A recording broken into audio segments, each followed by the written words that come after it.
Nous allons aborder aujourd'hui le chapitre sur les fractions. Nous allons commencer par revoir la notion de fraction-partage que vous avez pu voir en CM2. Donc, lorsqu'on étudie les fractions, au départ, on voit les fractions comme un partage d'une unité. Toujours d'une unité. Donc, lorsque j'écris la fraction A sur B, B, c'est ce qu'on appelle le dénominateur. Et il représente en fait le nombre de parts que je vais réaliser dans une unité. Et A, le numérateur, représente le nombre de parts que je veux prendre.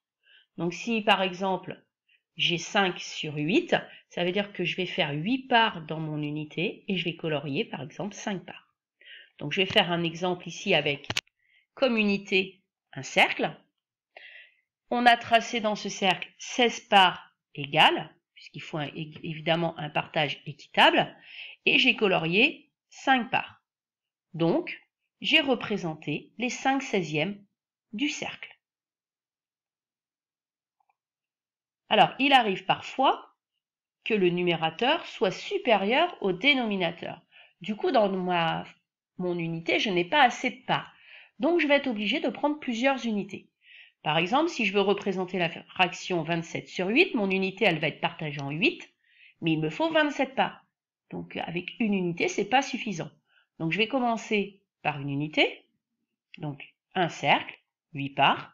J'en ai pas assez, je rajoute un deuxième cercle, 16 parts. J'en ai toujours pas assez, je rajoute un troisième cercle, 24 parts. Et pour finir, je vais rajouter un quatrième cercle où je vais colorier uniquement 3 parts.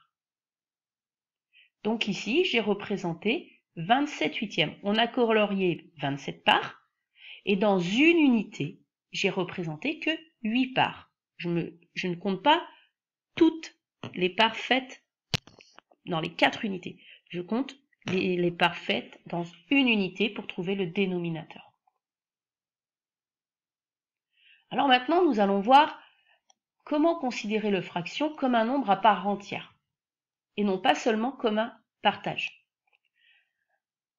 Donc, si on peut représenter notre fraction comme un partage, c'est parce que derrière une fraction, il se cache une division. En fait, la division de A par B.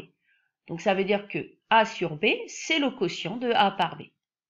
On pourrait se dire, mais pourquoi avoir inventé les fractions alors qu'on s'est déjà posé une division? En fait, on a quand même un problème, c'est lorsque la division ne tombe pas juste.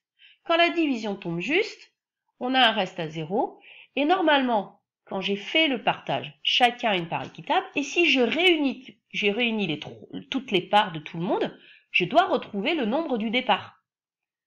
Donc ici, ma division tombe juste, je fais 8 fois 3,375, pas de problème, je retrouve mon nombre de départ.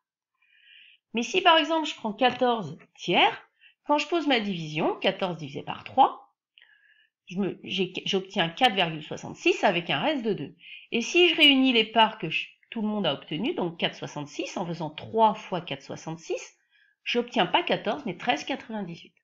Donc là, on avait un problème. Donc on sait très bien que c'est 14 divisé par 3, mais en fait, 14 divisé par 3, je n'ai pas d'écriture décimale. Donc on a inventé une autre écriture, qui est l'écriture fractionnaire. Et donc, pour revenir à 14 ici, et avoir bien la totalité ce qu'il y avait au départ, on est obligé de multiplier ici par 14 tiers. Donc, je vais vous faire voir un schéma pour vous expliquer. Ici, je prends 14 tiers, une deuxième fois 14 tiers, une troisième fois 14 tiers. Donc j'ai fait 3 fois 14 tiers. La partie qui est ici, je la fais glisser ici, comme ça j'obtiens une unité entière. Donc ici je me retrouve avec 5 unités. Celle qui est ici, je la fais passer ici, encore 5 autres unités, donc je suis à 10 unités. Et là, j'ai plus que du blanc ici et j'ai 4 unités. Donc ça veut dire que quand je fais 3 fois 14 tiers, j'obtiens bien 14. Et c'est la seule méthode qui existe. Ça veut dire que 14 tiers ne possède pas d'écriture décimale. Si je veux l'écriture exacte, je suis obligé d'utiliser l'écriture fractionnaire. Donc ça veut dire que dans n'importe quel problème, quand je veux l'écriture exacte, je suis obligé d'utiliser le nombre 14 tiers. Donc il faut considérer la fraction comme un nombre à part entière. Donc la définition de la fraction, A sur B, c'est le nombre tel que A sur B fois B est égal à A. C'est-à-dire que je prends ma fraction, je multiplie par la valeur du dénominateur et j'obtiens le numérateur.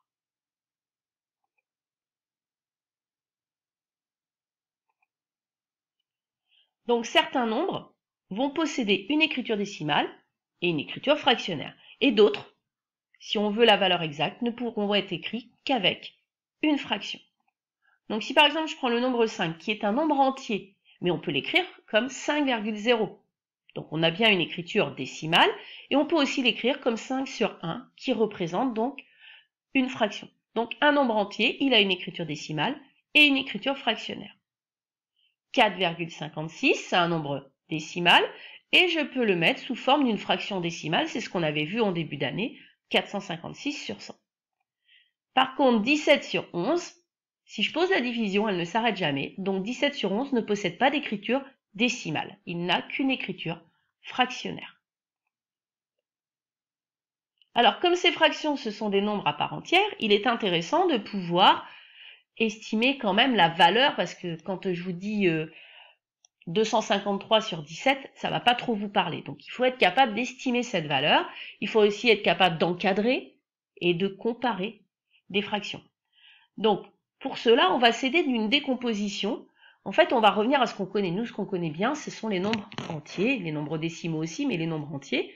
Donc en fait, on va décomposer cette fraction comme la somme d'un nombre entier et d'une fraction plus petite que 1, ce qui va me permettre de pouvoir encadrer ma fraction entre deux entiers qui se suivent. Donc si par exemple je reprends ma fraction 27 sur 8, on a vu tout à l'heure que pour pouvoir la représenter, j'avais eu besoin de 3 unités entières et d'une 4e unité où je n'ai pris que 3 parts. Donc ça veut dire que ma fraction 27 sur 8, elle est plus grande que 3 puisque j'ai plus que 3 unités, mais elle est plus petite que 4 parce que ma 4e unité n'est pas dessinée en entier. Et je peux dire aussi en fait que c'est 3 unités plus 3 huitièmes, puisqu'ici dans mon dernier cercle, je n'ai pris que 3 huitièmes.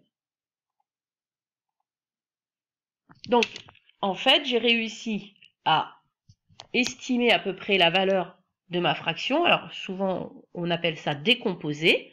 Donc j'ai décomposé ma fraction comme la somme d'un nombre entier et d'une fraction plus petite que 1, ce qui me permet d'être entre 3 et 4. Alors évidemment, pour pouvoir faire cette décomposition, je ne vais pas pouvoir à chaque fois la représenter, ma fraction. Je ne vais pas dessiner à chaque fois pour savoir combien d'unités je vais prendre. Donc il faut trouver un autre système. Alors lorsqu'on a représenté, en fait, on fait notre première unité, on met 8 parts, deuxième unité, 8 parts, donc on fait un partage. Derrière le partage, on revient toujours à la division. Donc pour trouver cette décomposition, je vais faire une division euclidienne. Donc je vais faire un exemple avec 75 sur 17. Je pose 75 sur 17, donc je divise à 4, 68, il reste 7. Donc ça veut dire qu'ici, j'ai pu prendre 4 fois 17, donc 4 unités, et il me reste 7 parts à colorier. Donc 4 unités vont être coloriées, 7 parts en plus. Conclusion, je peux dire que mon 75 sur 17, c'est 4 plus 7 sur 17. Donc ça veut dire que 75 sur 17, il est compris entre 4 et 5.